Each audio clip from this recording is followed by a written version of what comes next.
Hello! So, sa aking mga viewers dyan, yung mga kaplantita ko dyan, ipapakita ko ngayon sa inyo yung aking mga halaman dito sa bathroom.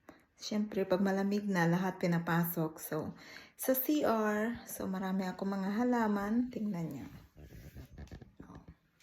Diba? Ito, Sansevieria, iba-ibang klase. They grow good sa bathroom. Huwag nyo na silang masyadong diligan parati. Ito siya ibang klase. Ito naman mayroon. Ano bang mga names ng mga to? So, marami ako nandito.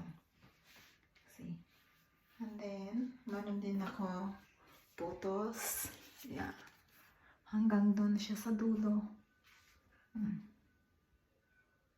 And then, meron din ako nandito. Di ba maganda siya? Ano? Mayroon dito.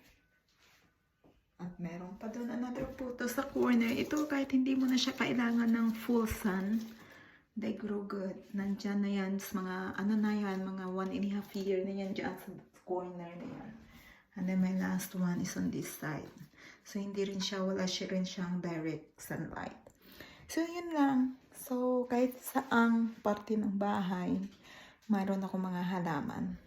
Tawag na nga ng asawa ko ano na daw yung jungle. So, have a nice day.